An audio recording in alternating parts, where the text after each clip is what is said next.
नमस्कार, आप सभी का स्वागत है हमारे चैनल पर। इस वर्ष यानी 2022 में 10 सितंबर से शुरू हो चुके श्राद्ध पक्ष 25 सितंबर तक चलेंगे। ये सभी दिन पितरों को समर्पित होते हैं। इन दिनों पितरों का श्राद्ध तर्पण करके उनका आशीर्वाद प्राप्त किया जाता है। माना जाता है कि यदि इस दौरान पितरों को प्रसन्न कर लिया जाए तो घर परिवार पर उनकी कृपा बनी रहती है। इस वीडियो में हम जानेंगे कि कैसे पितरों को प्रसन्न करें। सनातन धर्म में पितृपक्ष की अपनी महत्ता है। माना जाता है कि इस दौरान यदि पितरों को प्रसन्न कर लिया जाए तो घर परिवार पर उनकी कृपा बनी रहती है। साथ ही परिवार में किसी भी तरह के दुख तकलीफ का भी कमी होती है। इस बार पितृपक्ष 10 सितंबर से 25 सितंबर तक हैं। सनातन धर्म के लोग अपने पितरों को श्रद्धापूर्वक याद करते हैं और उनके लिए पिंडदान करते हैं। पितृपक्ष को लेकर यह भी मान्यता है कि अगर इस समय पितरों को प्रसन्न कर लिया जाए तो घर परिवार पर उनकी कृपा बनी रहती है। इसके अलावा जातक और उसके परिवार पर कोई भी बुरा साया या फिर बुरी दुख तकलीफ नहीं आती। नरक से रक्षा करने वाला ही है पुत्र।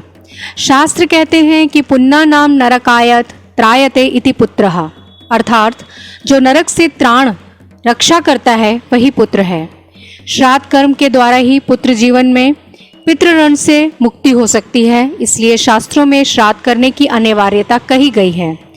जीव मोहवश इस जीवन में पुण्य पाप दोनों कृत्य करता है। पुण्य का फल स्वर्ग है और पाप का नरक। श्राद्ध करने की सबसे सरलतम विधि, जिस दिन आपके घर श्राद्ध तिथि हो उस दिन सूर्योदय से लेकर दोपहर से पहले की अवधि के मध्य ही अपने पितरों के निमित्त श्राद्ध तर्पण आदि करें। प्रयास करें कि इससे पहले ही ब्राह्मण से तर्पण आदि करा लें।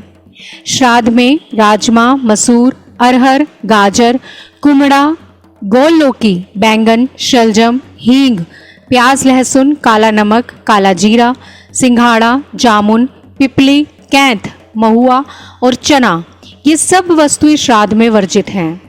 गौ, भूमि, तिल, स्वर्ण, घी, वस्त्र, अनाज, गुड़, चांदी तथा नमक, इन्हें महादान कहा गया है। भगवान विष्णु के पसीने से तिल और रोम से कुश की उत्पत्ति हुई है, अतः इनका प्रयोग श्राद्ध कर्म में अति आवश्यक है। श्राद्ध करने में दूध, गंगा जल, मधु, वस्त्र, कुश, तिल, अभिजीत मुहूर्त मुख्य रूप से अनिवार्य तो है ही। तुलसी दल से भी पिंडदान करने से पितृ पूर्ण रूप से तृप्त होकर कर्ता को आशीर्वाद देते हैं। तर्पण के समय सर्वप्रथम निमंत्रित ब्राह्मण का पैर धोने चाहिए। इस कार्य के समय पत्नी को दाहिनी तरफ होना चाहिए। जिस दिन आपके पितरों का श्राद्ध करना हो उस दिन की तिथि के दिन तेल लगाने, दूसरे का अन्न खाने और स्त्री प्रसंग से परहेज करना चाहिए। श्राद्ध कर्म के दिन ब्राह्मण को भोजन कराने से पहले पंचबली, गाय, कुत्ते, कौवे, देवता आदि और चींटी के लिए भोजन सामग्री पत्ते पर एक निकाल लें। गो बलि, गाय के लिए पत्ते पर गोभ्य नमः मंत्र पढ़कर भोजन सामग्री निकालें। श्वान बलि, कुत्ते के लिए भी 2 श्वानो नमः मंत्र पढ़कर भोजन सामग्री पत्ते पर निकालें। काक बलि, कौवे के लिए 22 नमः मंत्र पढ़कर पत्ते पर भोजन सामग्री निकालें। देवादि बलि, देवताओं के लिए देवादिभ्यो नमः मंत्र पढ़कर और चींटियों के लिए पिपलिकादेभ्यो नमः मंत्र पढ़कर चींटियों के लिए भोजन सामग्री किसी भी पत्ते पर निकालें। इसके बाद भोजन के लिए यहाँ तक कि हो सके पत्ते पर अथवा थाली पर ब्राह्मण के लिए भोजन परोसें।